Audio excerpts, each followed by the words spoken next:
queda grabado. Buen día. ¿Dudas de lo que venimos viendo? ¿Revisaron lo que venimos viendo? ¿Hicieron andar las placas con sus máquinas del ejemplo? Para el lunes van a hacer las placas con sus máquinas del ejemplo, por lo menos eso. Sí. Bueno. Y en 2 semanas pues se va a hacer rápido en 2 semanas, así que no se dejen estar. Hacer andar las cosas suele ser bastante más difícil que solo entenderlas y verlas en papel y lápiz. Como 4 veces más difícil, 4 veces más tiempo. Bueno, estábamos viendo modo de direccionamiento. A ver, rápido repaso. ¿Qué modo de direccionamiento vimos? Inmediato, el más fácil de todo. Sirve para trabajar con constantes. Después de ese, el implícito. También era fácil, no decíamos nada, ya se sabía por la instrucción. ¿Qué más? Registro. ¿Qué era el modo de direccionamiento a registro? ¿Cómo funcionaba? Había 2 modos de ese. O sea, 2 variantes. Uno que era que iba al lugar donde indicaba la memoria. Ese no es el registro. El indirecto, accede a los datos de memoria. ¿Cómo es? Repetimos fuerte. Indirecto. Ese es el registro indirecto. Sí. O sea, el registro tiene la dirección. El de registro, ¿qué tiene? ¿O cómo funciona? El de registro sin indirecto, también existía. Tiene un número, algo así. El dato está en el registro. O sea, quiero sumar lo que está en el registro. En el caso del sumo. ¿Sí? Entonces, de registro, el operando está en el registro. De registro indirecto, el operando está en memoria y el registro dice la dirección de memoria donde está el operando. Ahí me quedó una duda, como que el PC tiene que ser impar para acceder al lugar de memoria donde era par. Eso es un engendro de este procesador. A mí me interesa mucho más que se queden con los conceptos generales, lo que se puede encontrar en cualquier otro procesador, que con las particularidades. Con las particularidades van a tener que renegar porque lo van a tener que hacer andar. ¿Sí? En este procesador, el PC, el último bit del PC, no existe. ¿Por qué? Porque las instrucciones son de 16 o de 32, entonces siempre están en direcciones pares, entonces siempre el último bit es 0. Entonces, esta gente no vio mejor idea que poner un flag, una bandera. Y esa bandera para nuestro tipo de procesador tiene que ser 1. El resultado es que si vos lees numéricamente el PC, lo ves impar y en realidad apunta a una dirección par. ¿Sí? Es una cosa bastante fea. Le diseñaron así, hay que sufrirla. Yo lo he diseñado de otra forma. Pero la realidad es que el PC tiene del bit 31 al bit 1. El bit 0 no es parte del PC, está metido ahí, cuando vos lo lees lo vas a ver como un bit más, pero no es el PC. Conceptualmente no es el PC. Es una bandera que le indica otra cosa, que debería haber estado en el PSW, en el programa de Register, y no ahí. Pero bueno, la pusieron ahí. ¿Se entiende? Sí. En este caso el PC es un registro más. Eso implica que los modos de direccionamiento relativos y son más o menos lo mismo que los indexados, digamos, registros, no hay mucha diferencia. En otros procesadores esa diferencia es más clara. ¿Sí? Habíamos visto entonces también el modo de direccionamiento relativo. ¿Cómo trabajar el modo de direccionamiento relativo?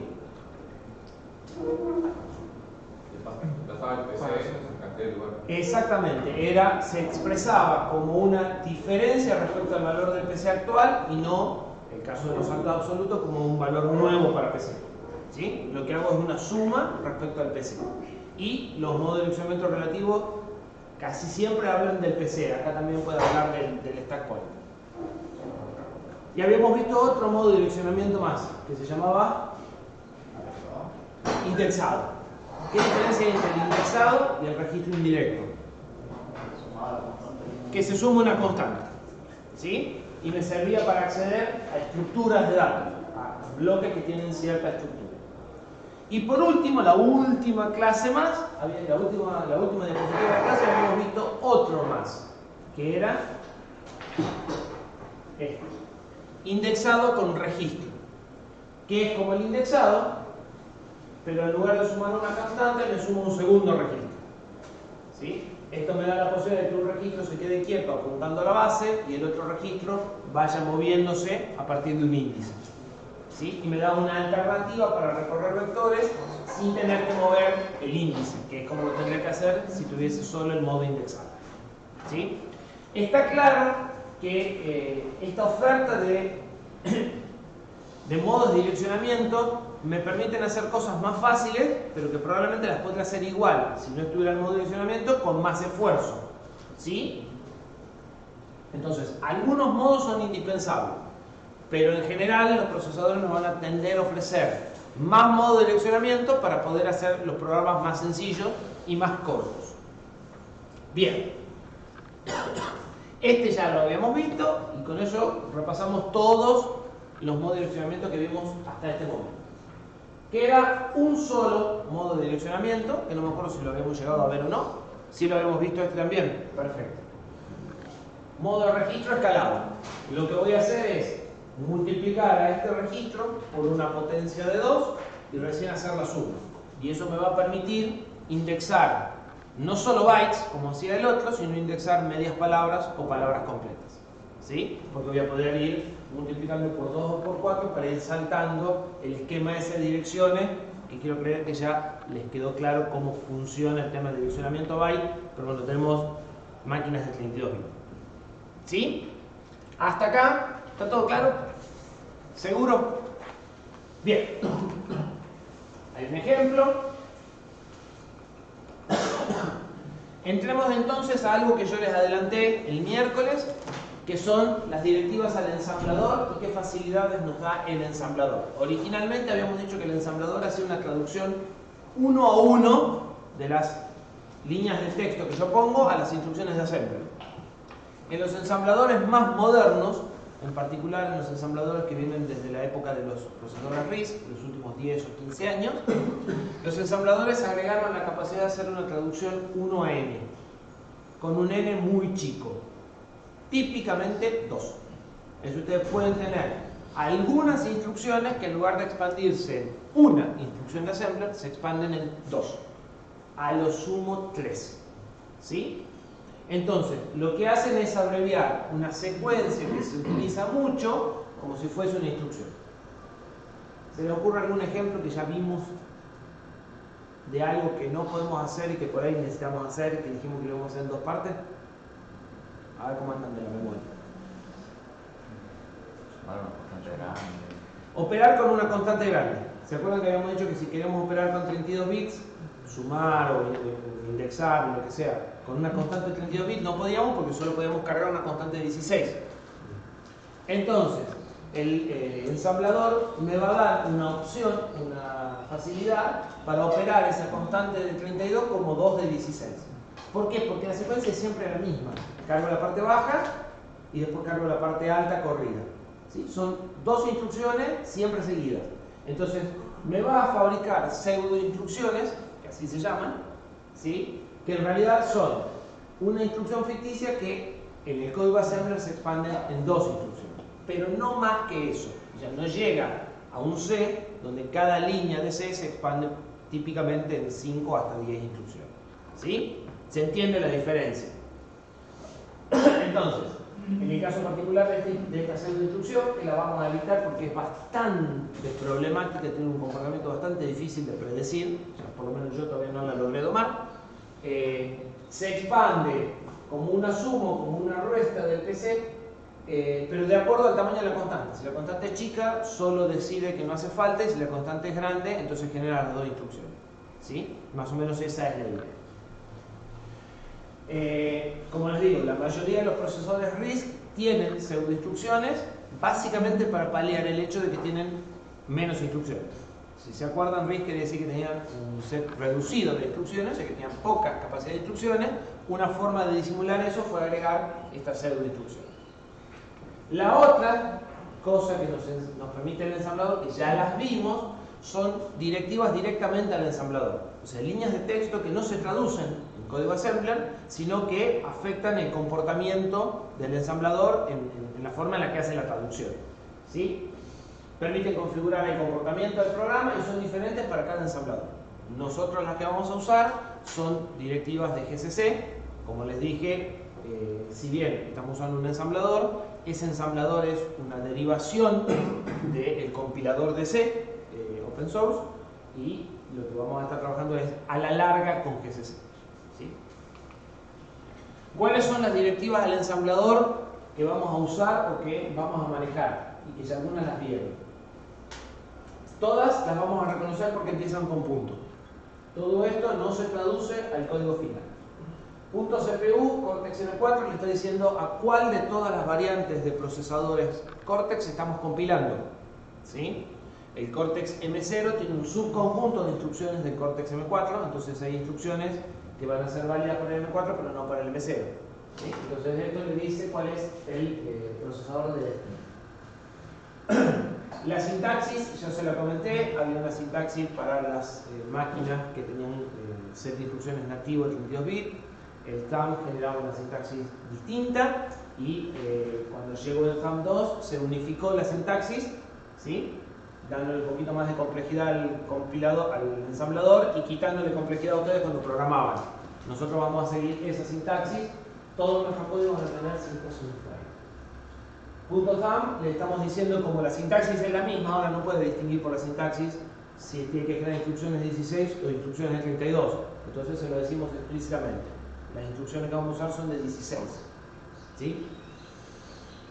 Punto section le dice si eso que yo estoy escribiendo tiene que terminar rápidamente y sencillamente en flash o en RAM. ¿Sí? Le dice si se trata de código o de datos. ¿Se pueden poner datos en flash? ¿Por qué no? Sí. Qué buena respuesta. ¿Por qué no? ¿Y se usa poner datos en flash? Y usted dijo que no, porque se llena muy rápido. O algo así. ¿Qué característica tiene la flash? Es más rápido. No, más lento. Es más difícil borrar, ¿no? Básicamente es solo lectura.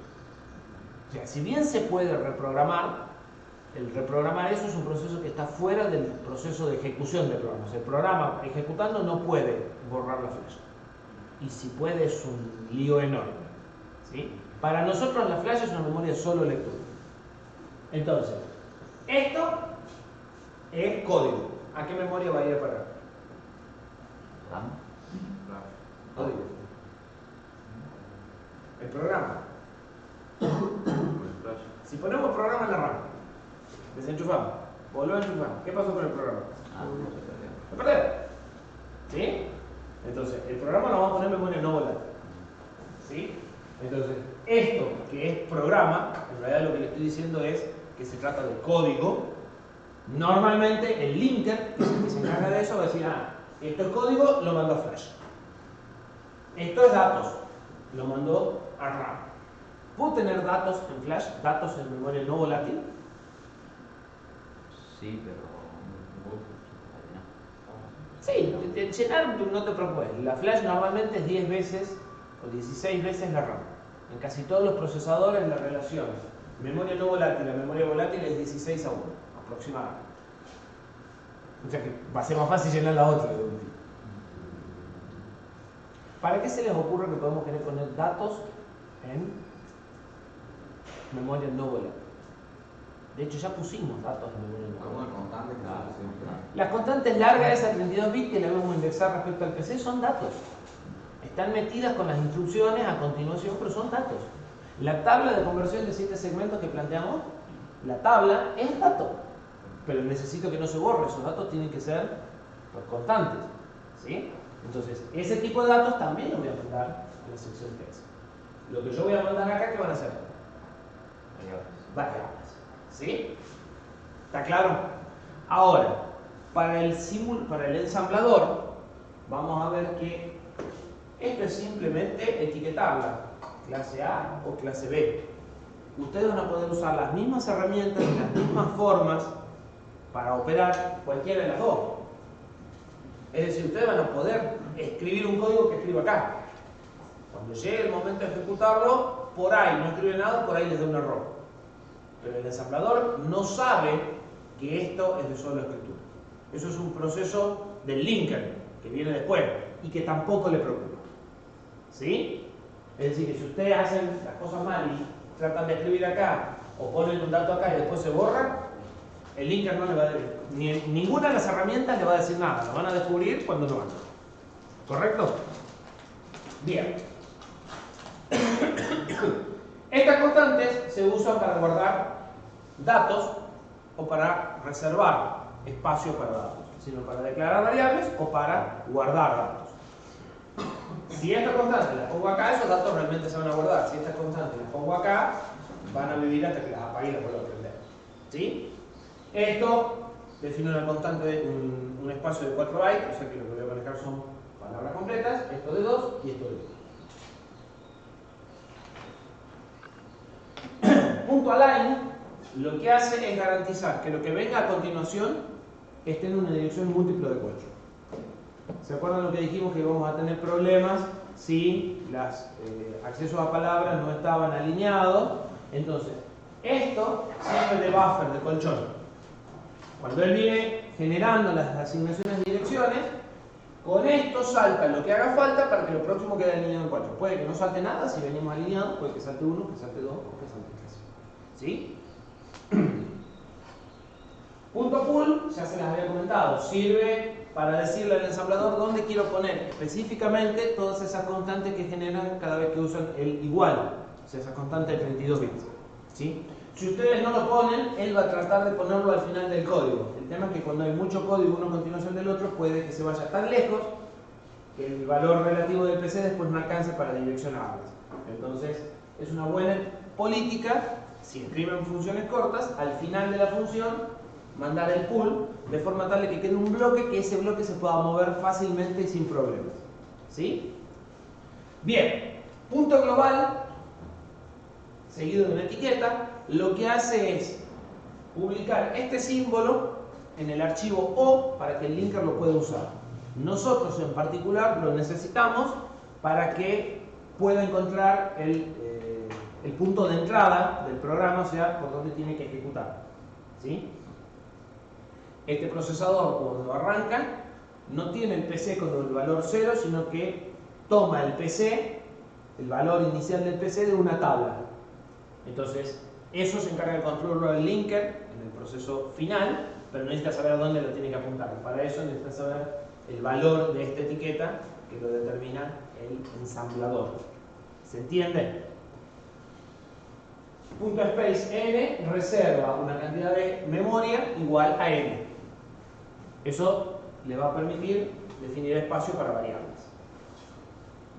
Bien, ¿dudas hasta acá? Alineación. El procesador ya dijimos que lee palabras completas siempre. ¿Sí?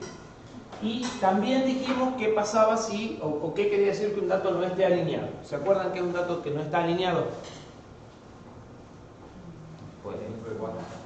En el caso de que el dato sea de 4, múltiplo de 4. En el caso de que el dato sea, en el caso de un Word, si no empieza una dirección múltiplo de 4. En el caso de un half, un múltiplo de 2, es decir, tiene un impacto. El procesador, si no está alineado, lo resuelve. Si no está alineado, datos. Si no están alineados instrucciones, no lo resuelve de error. Pero si no están alineados los datos, lo resuelve. Pero lleva más tiempo. Tiene que hacer 2 lecturas y reensamblar. Y algunos procesadores no permiten lecturas no alineadas. Entonces, como buena política, va a ser tratar de alinear los datos. La mejor forma de alinear los datos es o usar un punto align o colocar primero todos los datos que son palabras, después todos los datos que son half y después todos los datos que son bytes. ¿Sí? Si mantienen esa estructura, automáticamente se mantiene todo alineado. Si la tienen que romper por alguna razón, se pone un punto align al medio, ¿sí? Para que se realinee. En el caso de las instrucciones no importa a media, en el caso de las instrucciones no importa porque el ensamblador se va a asegurar de no arrancar en una dirección indebida. No es que no importe, sino que ya me lo resuelve. Veamos un ejemplo, de hecho, veamos un ejemplo que es prácticamente lo que tienen que hacer ustedes como primer ejercicio de laboratorio. ¿Se acuerdan que habíamos dicho que necesitábamos convertir un número BCD a su representación de 7 segmentos? y habíamos visto dentro del código de ejemplo que les dimos en qué lugar tendrían que ubicar eso.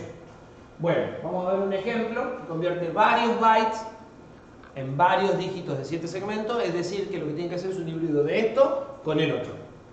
¿Sí? Acá tienen todo lo que les hace falta, en realidad tienen un poquito de más porque el programa es un poquito más largo, pero entre este y el laboratorio deberían de poder resolver el primer problema. Lo que vamos a hacer es tomar un número de varios dígitos, no de solo uno como planteábamos nosotros, que están almacenados en un bloque de memoria, terminados por un valor FF, que es un valor inválido, ¿sí? Para saber que se acabó.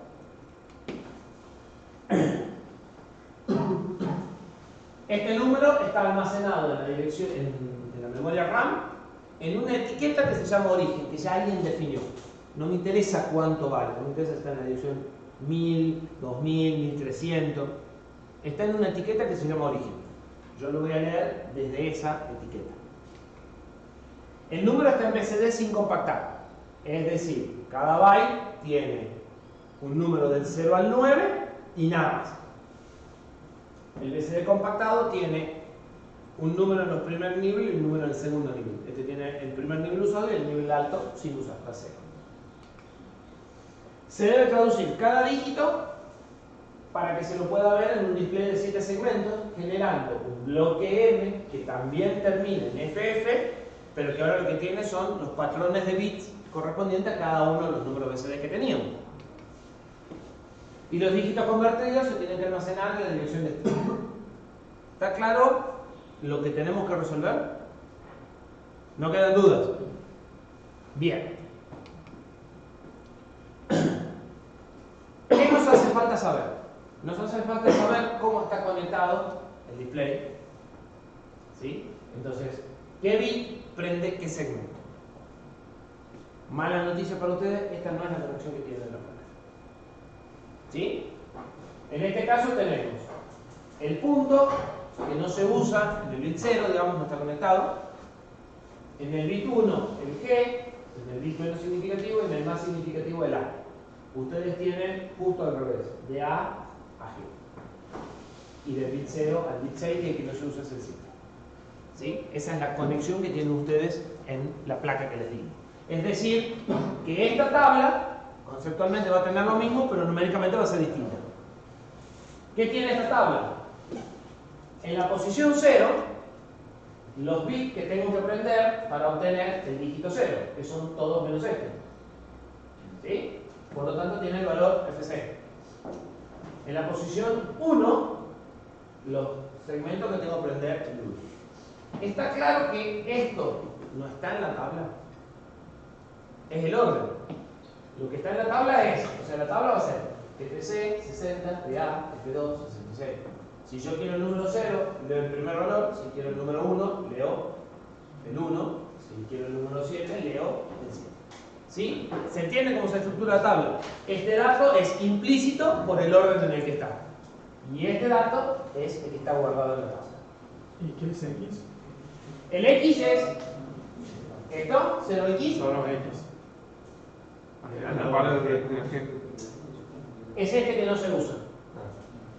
¿Sí? Que en realidad podría estar en 0 o en 1. Lo pusimos siempre en 0, pues si no está conectado pasaría cualquier cosa.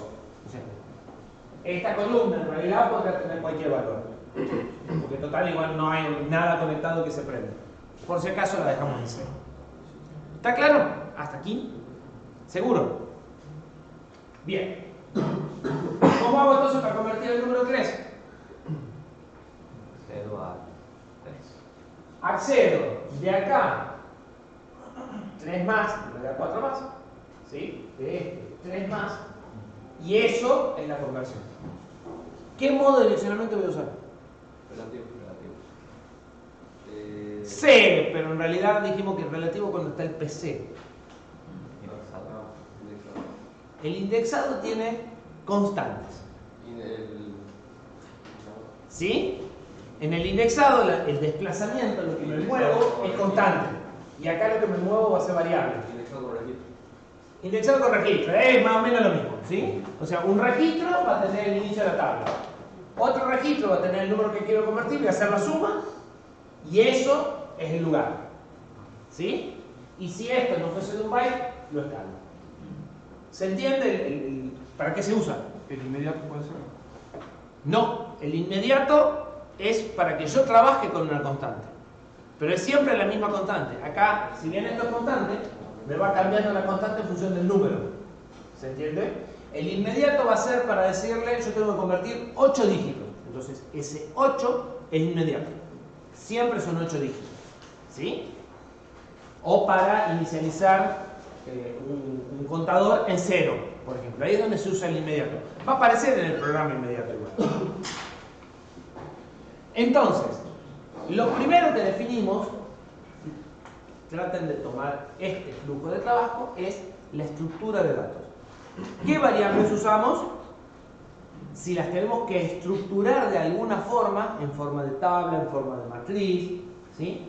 Pensando en el algoritmo que vamos a usar. O sea, el algoritmo y los datos como están estructurados tienen mucha relación. Y eso es lo primero que tienen que pensar. No en el código. Entonces, nosotros tenemos un vector que es el origen. Y vamos a suponer que no tiene nunca más de 20 bytes, aunque en realidad depende cómo escribamos el código, puede ser igual. Tenemos otro vector que es el destino y tenemos otro vector que es la tabla de conversión. Para cada elemento de este vamos a buscar el correspondiente en este y lo vamos a guardar en este. Y vamos a hacer un lazo hasta que encuentre FF que me dice que se acabó. ¿Sí? Entonces el algoritmo va a ser tomar cada número de origen, convertirlos usándolo como índice en la tabla de conversión, al valor obtenido guardarlo en destino, mover los punteros de origen y destino y repetir mientras lo que viene es distinto de FF. Si lo último que guarde es FF, no hago la conversión y lo guardo. ¿Sí? Bien. Eso es lo que dice acá. Pero ahora ya le vamos a poner nombres a los registros. El que me apunta al origen va a ser el R0. El que me apunta al destino va a ser el R1.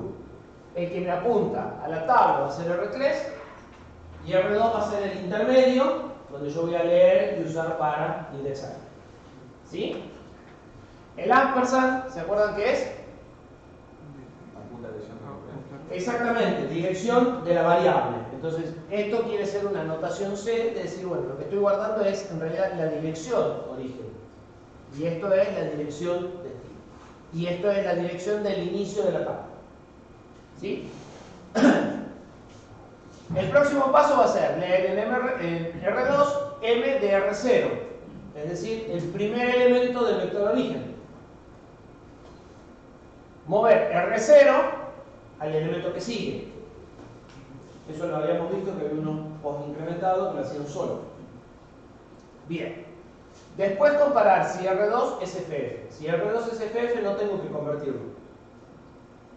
Si es distinto de FF, entonces R2 va a ser el contenido de la memoria de tabla más R2. ¿Sí? O sea, de R3 más R2. M de R3 más R2. Y ahora ya tengo R2 convertido. Tenía un 3, ahora tengo el patrón de bits correspondiente al 3. Guardo eso en destino. M de R1 es igual a R2 y R1 pasa al que sigue. Y repito. Si era el último, guardo MR de 1, no hace falta que mueva el puntero, podría, y termino. ¿Sí? ¿Dudas hasta aquí? Bien. Entonces, ahora podemos ver la sala. Este programa es un programa que ustedes lo copian y lo pegan, funciona. Y hace lo que tiene que hacer. O sea, está completo. Parte de eso, parte de algunos datos de esto, lo vamos a ir sacando con el paso del tiempo para que la letra no quede tan chiquita. ¿Sí? Entonces, esto probablemente no lo volvamos a ver más, pero hace falta que esté. ¿Sí? Algunas cosas como esto y esto también van a desaparecer y nos vamos a ir quedando con pedacitos de código. ¿Sí? Pero este está completo. Todo esto ya sabemos qué significa, ¿sí? Estas tres. ¿Qué hago acá? Le digo que quiero definir un conjunto de datos. Defino origen, como la etiqueta, y guardo 1, 2, 3, 4, 5 bytes en origen. ¿Sí? Si origen venía en la dirección 1.000.000, que es la dirección donde empieza la RAM, esto se guarda en 1.000.000, 1.000.001, 1.000.002, 1.003, 1.004. Y origen toma el valor 1.000.000. Destino, le digo que es un espacio de 20 valores que se inicializa en 0. Entonces, ¿los ¿sí? números de estos son cualquier número? Sí, los que se me ocurrieron a mí para probar. Probablemente una buena prueba sería el 0, el 9 y alguno más. O sea, un extremo, el otro, pero por el algoritmo que tenemos sabemos que cualquiera va a andar igual, ¿sí?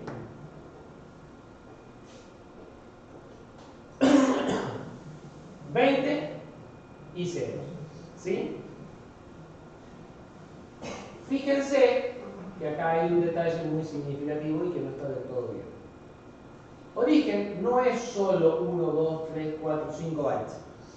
Además de esos 5 bytes, hay 15 espacios más y un FF.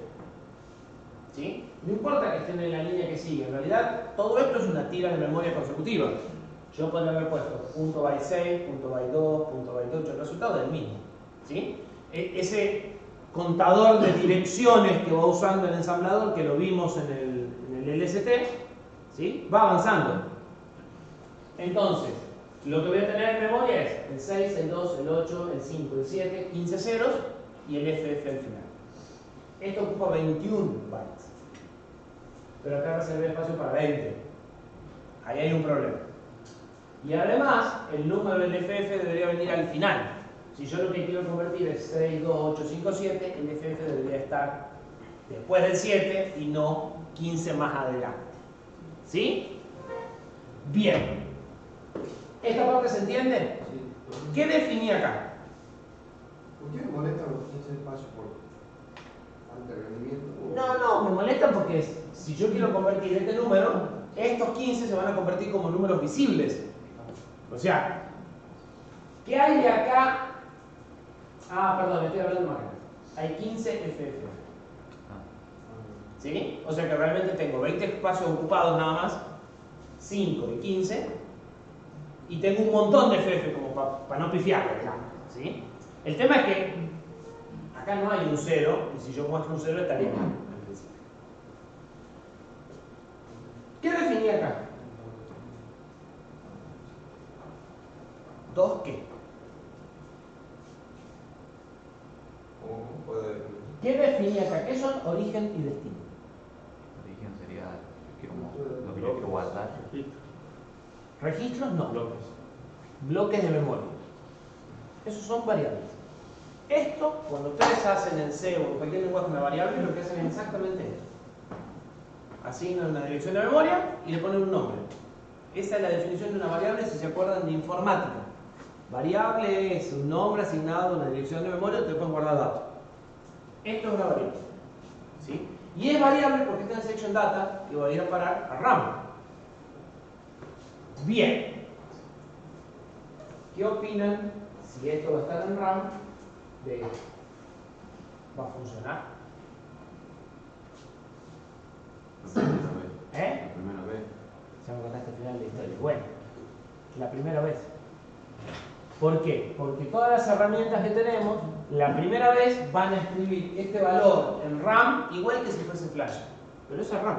Cuando el programa corra, puede que borre esto. Y cuando yo lo apague, seguro esto se pierde. ¿Por qué lo hago así? Porque es más fácil. Como esto no es parte de mi problema, estos son valores de prueba para mi problema que es este, lo que yo tenía que resolver es esto. Pero necesito tener datos para saber si anda bien o no. Entonces pongo los datos de la forma más fácil posible. Esta. Pero esto solo se lo vamos a aceptar para las cosas que no son parte de su problema. Inicializar una variable de lazo en 8, porque son 8 dígitos, sí es parte de su problema. No se puede inicializar de esta forma. ¿Sí? las tendrán que inicializar usando direccionamiento inmediato. ¿Se entiende el tema? Si yo quiero inicializar este vector por código, tengo que escribir un montón de instrucciones que escriben ahí el 6, el 7, el 8. Están perdiendo tiempo. No es lo que yo le pedí que resuelva. Lo que yo le pedí que resuelva es el proceso de traducción, no el llenar los datos que se estaban dados. Entonces lo llenamos de la forma más fácil posible. Esta es la forma más fácil. ¿Sí? ¿Por qué? Porque es lo que le hace falta para probar. Nada más. Las variables del proceso que ustedes estén haciendo no se pueden inicializar de esta forma. Eso es un problema que sistemáticamente caen todos los años en el mismo error.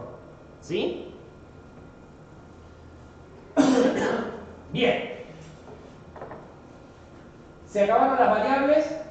.section text. Empiezo con código o con memoria no volante. Global reset. Bueno, publica la dirección de esta instrucción. Y empieza el código. Si se acuerdan, tenemos que cargar la dirección origen en el registro 0. LDR, R0, igual origen. ¿Por qué igual? Porque es una constante larga de 32 bits. ¿Sí? LDR1 igual destino, LDR3 igual tabla. ¿Está claro? ¿Hasta aquí? Bien. LDRB. R2, R0, 1. ¿Qué hace esto?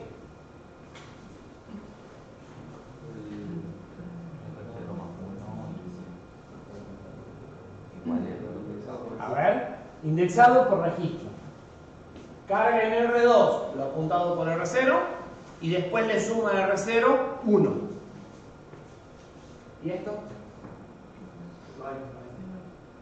Solo carga un byte.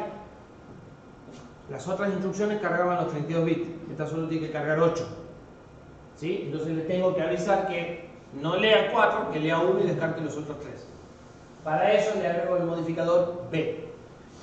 ¿Sí? ¿Está claro? Ahora me fijo, si R2 es igual a FF. Para fijarme tengo que hacer dos instrucciones. Lo primero es comparar R2 con FF.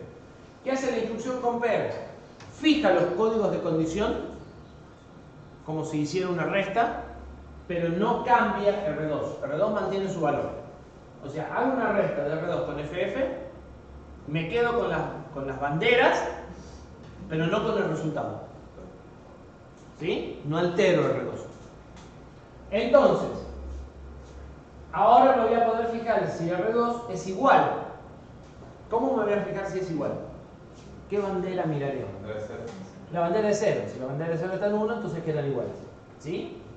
Entonces, si son iguales, la instrucción que se va a ejecutar a continuación es final.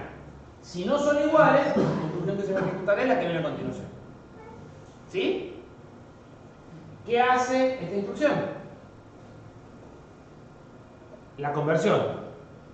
R3 apunta a tabla. R2 tiene el valor que quiero convertir. La suma me da la entrada de la tabla donde está la representación. Cargo eso desde memoria y lo guardo en R2.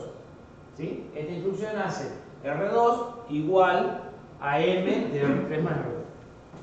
¿Sí? La conversión en sí. Y ahora guardo R2 en lo apuntado por R1, que era la que apuntaba a destino, y lo incremento 1. Y ahora salto al lazo. Este B es un salto incondicional.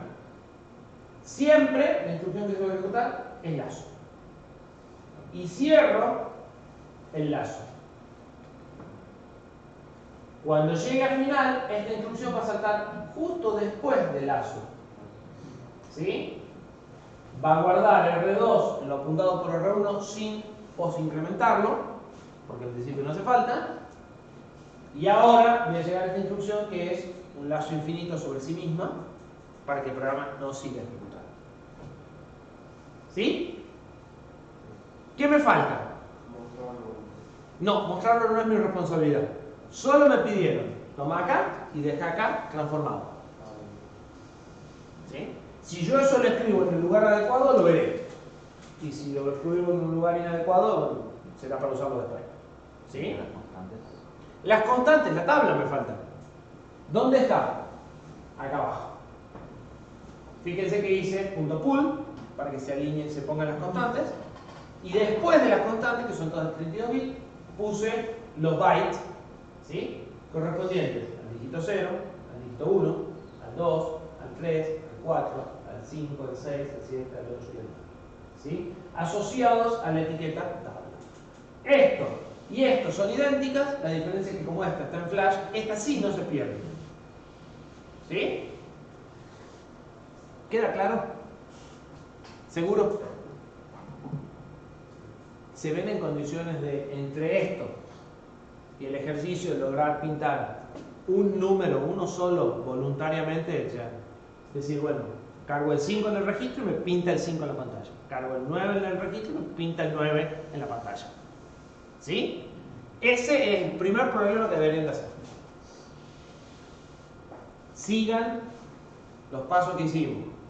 Planteen un algoritmo, planteen dónde van a estar los datos, si el dato va a estar en memoria, si va a estar en un registro, de dónde van a arrancar, a dónde quieren llegar, el algoritmo, y recién empiezan a hacer el código. El código que ustedes tienen que hacer son 6 o 7 instrucciones, pero es muy fácil perderse. ¿Sí? Es una notación bastante críptica, especialmente la primera vez. Entonces no se confíen en que son sacar de acá 3 o 4 instrucciones, tengan en claro qué es lo que quieren hacer primero. Bien. ¿Dudas? Tiempos. ¿Cuánto demora este código en ejecutarse? Bueno, todo esto son directivas del ensamblador, no son instrucciones, no ocupan memoria, no se traducen en nada ejecutable. ¿Sí? Estos son reservas de espacio, inicializaciones de variables que se graban antes de que el programa empiece a ejecutar por primera vez. Lo único ejecutable es desde reset hasta stop. Bueno, ¿cuánto lleva cada uno de estos load? Estos load son de 32 bits, van a llevar 2T. La comparación es de 16, va a llevar un solo T. El salto va a ser una cosa rara. El salto va a demorar 3T si salta y un T si no salta. ¿Por qué?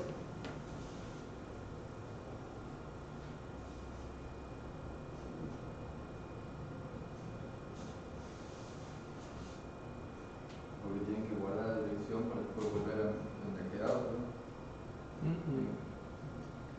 Tiene que hacer un salto relativo, entonces eso lleva tiempo.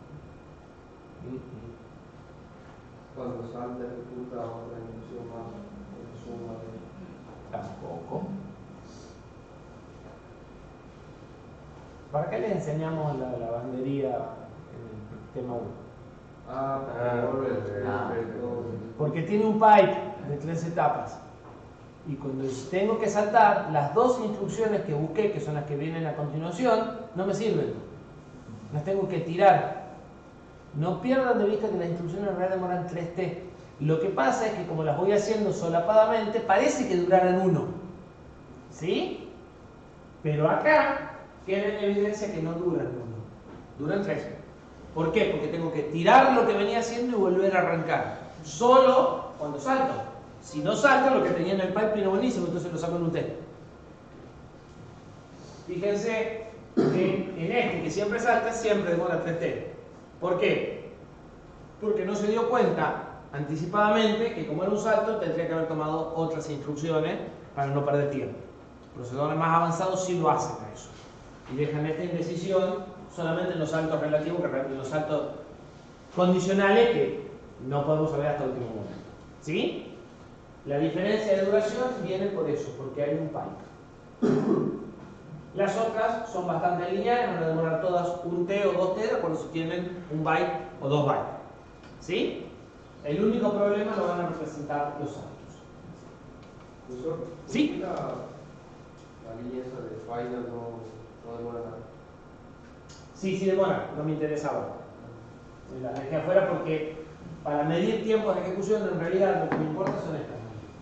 Que el lazo, lo que se repite muchas veces. Estas 6, en 10 iteraciones de lazo, estas 6 pasan a ser el redondeo de estas 60 o 70 o 80.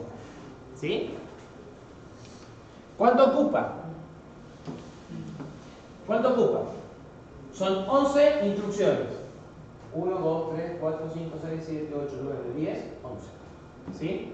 Varias de 2, algunas de 1. La mayoría casi de 2. Las únicas de 1 creo que son esta, o sea, los branches son de 1 y el compare son de 1. ¿Sí? Es decir, que voy a tener, bueno, ahí está, 3 de 32 y 8 de 16. No, hay bastante pocas de 16. En total, 28 bytes de ROM. Más 10 más para la tabla, más 40 en RAM para las variables. ¿Sí? Bien, duración. Peor caso. Mirando el lazo, dijimos que nunca va a ser de más de 20. Entonces, el peor caso va a ser la iteración de las 20 veces. Hay 6 instrucciones en el lazo, 3 de 2T y 1 de 1T. Eso da los dos saltos, uno de 3T y uno de 1T en general. La suma de todo eso da 20T, por 10 iteraciones 220. Las 6T de entrada eran despreciables sobre la vuelta del lazo. ¿Sí? En estos procesadores es muy difícil saber la duración exacta por el pipe y por ese tipo de cosas. ¿Sí? En otros procesadores más viejos esto era bien claro, era muy fácil saber exactamente cuándo duraba. En estos más complejos es un poco más difícil. Bien. ¿Dudas hasta aquí? Buenísimo.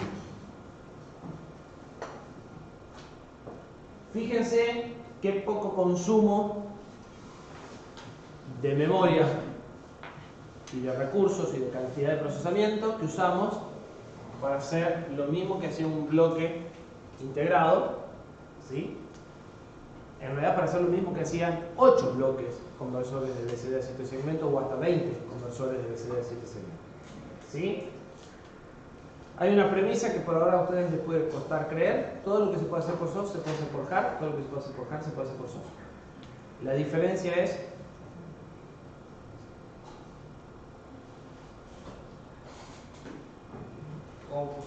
Lenguaje. todo lo que se puede hacer por hardware se puede hacer por software. Y al revés. ¿Sí? Ustedes habían visto la conversión de BCD a 7 segmentos por hardware. Un bloquecito a que le entraba el BCD y salían los 7 segmentos. ¿Sí? Y a este proceso yo lo podría haber resuelto poniendo 20 de esos. Pero lo resolví por software ahora. Lo que hice es lo mismo. Cualquier problema que se pueda resolver por software se puede resolver por hardware. ¿Cuál es la diferencia de resolverlo por software y resolverlo por hardware? Plata versus tiempo. Plata versus tiempo. ¿Sí? Por hardware va a ser más rápido y más caro. Por software va a ser más barato y más lento. Un conversor de 7 segmentos por hardware demoraría un T, el nuestro demora 226. Mucho más lento. ¿Sí? Pero en muchos casos no me va a preocupar, porque yo puedo ver 2 pantallas por segundo. Que demore 220T de 40 megas no es un problema.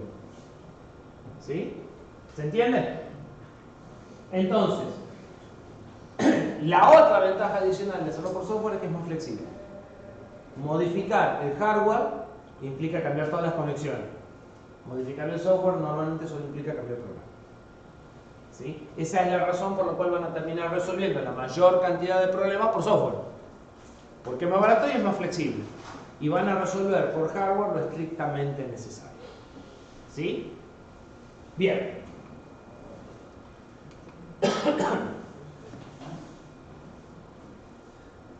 Criterios.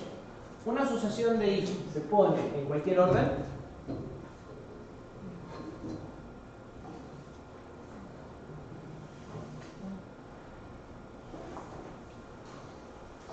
¿Cómo van a programar?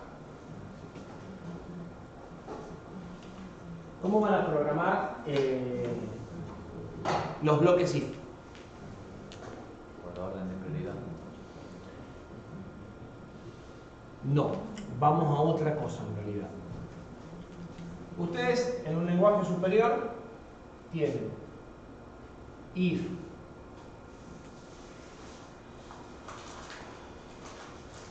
Vamos a C.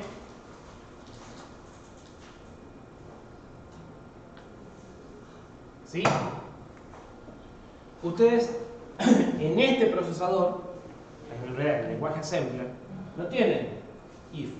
Lo que tienen, como vieron, es un salto. ¿Cómo se traduce esto a assembler?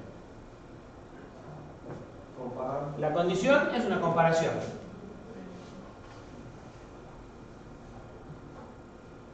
¿Sí?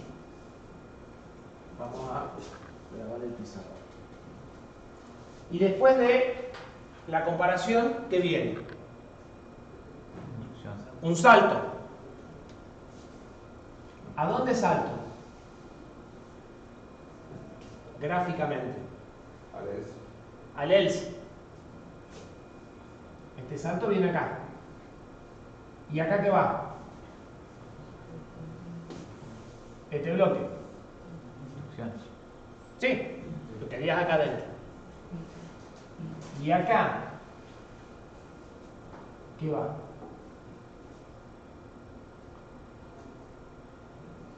Otro salto para decirle que no entra el else. Otro salto para esquivar el else acá abajo. ¿Sí? Acá va este bloque. Así queda más claro.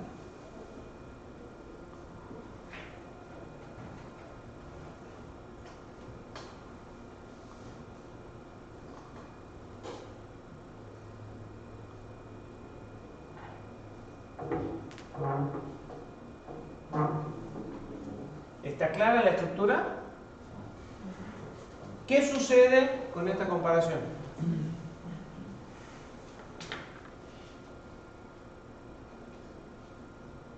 Como que estoy desperdiciando un bloque, digamos, porque siempre lo he visto. No. ¿Qué hace esta comparación? Esta comparación y este salto se efectúan en el caso del else. Si no, entro en el then.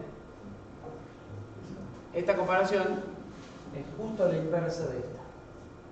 Porque esta comparación es para entrar y esta comparación es para esquivar. ¿Sí? Entonces, este es un patrón de programación para hacer los bloques if then. ¿Sí? Cuidado cuando empiecen a anidar, porque esto se va a repetir acá adentro. Acá adentro van a tener mucha posibilidad de perderse en los saltos. Traten de no anidar if en assembly. ¿Sí? Traten de poner una bandera y de ir esquivándolos, pero de no anidar. Porque si ya este patrón es complejo, si acá hay 8 o 10 instrucciones, acá hay 8 o 10, si encima acá adentro se repite el patrón, es muy fácil perderse. ¿Sí? ¿Está claro? Bien.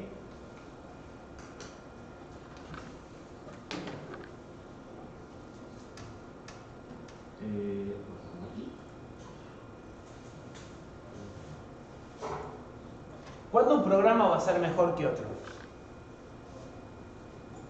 No tenga menos redundancia.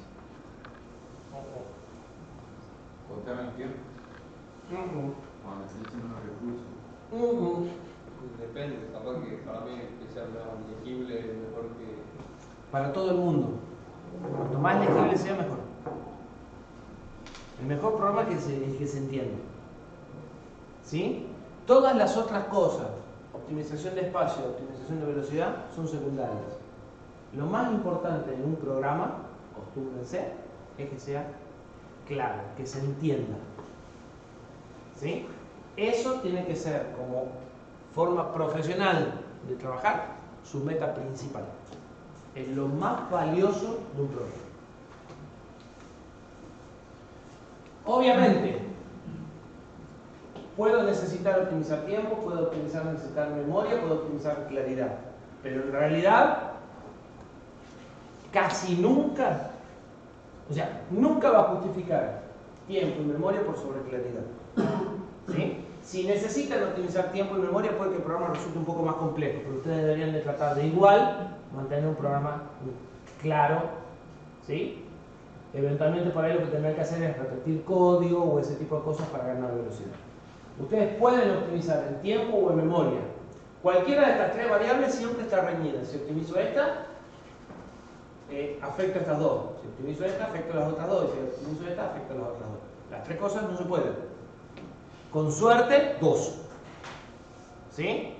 Pero siempre la tercera va a salir damnificada.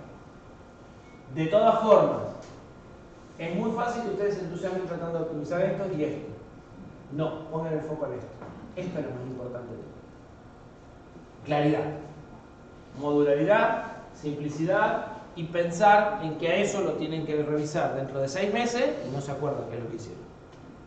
Mucho menos si lo tiene que revisar otro, ¿no? Bien. A eso tengan en cuenta que nosotros tenemos que corregir ese código. Entonces, por favor, prioricen esto. Pero fuera de broma, si ustedes ven todo lo que es el área de ingeniería de software, el objetivo final de la ingeniería de software es lograr programas claros y que tengan mantenimiento futuro. Ese es el objetivo de toda esa disciplina. El objetivo final es ese, ¿sí? Construir cosas que estén bien hechas, pero que además se puedan mantener. El factor de mantenimiento futuro es una cosa muy importante a la cual normalmente en la etapa de estudiante uno no le presta atención. Bien, resumen muy rápido y hacemos el recreo. Modos implícitos son modos que están propios en el estado de CPU, no hace falta decir más nada. Modo inmediato se distingue por numeral y sirve para manejar constantes. Registros, el dato que queremos operar está en el registro, R1 a R11 son los que podemos usar libremente. Y variantes de indexados. Registro indirecto, lo que está en el registro de la dirección de memoria. Con desplazamiento, lo que sería realmente un indexado, al registro se le suma una constante. Indexado preincrementado, primero le sumo una constante y recién accedo a memoria. Indexado post-incrementado, accedo a memoria y después le sumo la constante. Variable, sumo dos registros. Variable escalado, se corrió el numeral C, es R1, R2, RLC. Y relativo, R15, offset o PC offset. ¿Sí? Esa es la notación de los operandos para cada uno de los modos de direccionamiento. Bien. Estamos hablando de cualquier cosa, no importa. Bibliografía. Manual de usuario del Cortex M4. Manual de referencia de la arquitectura. ¿Sí? Esto les explica a grandes rasgos cómo se programa el assembler y las funcionalidades del mismo. Esto explica mucho más en detalle. Tiene una tabla detallada de cada una de las instrucciones con tiempos de ejecución, modo de direccionamiento soportado, exactamente qué hace cada instrucción en cada uno de sus modos de direccionamiento, ¿sí? Es la referencia y el formato de todas las instrucciones. Esto es la referencia gruesa. Esto es un manual inicial. De todas formas, de aclaro, los manuales de ARM son horrorosos. ¿Sí? El que lo escribió era un delincuente. Le va a costar muchísimo dinero. Este es el manual del procesador en particular que nosotros estamos trabajando. En esta etapa les va a servir de muy poco porque lo que estamos viendo son cosas que son comunes a todos los Cortex. Entonces, este manual ya es bastante grande de por sí, explicando las cosas que tiene el procesador, de lo que es común, explica muy poco, lo va a mandar a este lado. Explica algo, pero muy poco. ¿Sí? Este manual tiene como 3.500 páginas, una cosa así. Este manual es casi tan horrible como estos dos. O sea, realmente son los dos peores manuales que yo me he encontrado hasta ahora. ¿Sí? Este manual está escrito exactamente al revés. El índice está en el último página. Y las explicaciones están al final de cada capítulo. O sea, empieza con tablas y después de las tablas recién explica la cosa. Entonces se van a encontrar con que empiezan a leer un capítulo y no entienden absolutamente nada. Sigan hasta que lleguen a la parte de explicación que está justo cuando se acaba el capítulo y ahí van a entender. O sea, lo tienen que leer al revés. Y el índice, fuera broma, el índice de todo el contenido está en las últimas páginas. Entonces, para saber dónde está el tema que les interesa, tienen que ir al final. Y escrito exactamente al revés de la hoja. Estos manuales son muy grandes. Nosotros no vamos a usar este manual, vamos a tocar algunas cosas de 4 capítulos de los 40 capítulos que tiene. ¿Sí? Y de estos también necesitarán eventualmente consultar algún par de instrucciones o algunos detalles. No tiene ningún sentido que se pongan a imprimir eso. ¿Sí? Ni siquiera tiene sentido que se pongan a imprimir los capítulos que nos hacen falta. Pero sí tiene sentido que los tengan accesibles en teléfonos, tablets o computadoras durante las evaluaciones y durante los laboratorios, porque les va a hacer falta buscar algunos detalles en algunos momentos. ¿Sí? Descárguenlo, ténganlos a mano. No justifica más que eso, y sí, cógenlos y traten de familiarizarse con cómo se usan para que cuando tengan que buscar algo sepan encontrarlo. Entonces, urgente, bajar los manuales y tenerlos en clase. Nosotros, de algunos, yo voy a ir agregando, ya lo hice en un tema más adelante, pero lo voy a hacer acá, ir agregando pedacitos de los manuales, como para que vayan ubicándose cómo buscarían los datos, cómo van a leer la información que yo les estoy dando en el manual. Bien. Acá empezamos lo que sería el tema 2B, que no lo vamos a empezar, 3B, que no lo vamos a empezar ahora, vamos a empezar después del recreo, donde va a ser un repaso ya de todas las instrucciones que nosotros vamos a manejar, que es un subconjunto. Hasta ahora lo que vimos, bueno, prácticamente en modo direccionamiento. Hacemos una pausa y seguimos dentro de 10 minutos.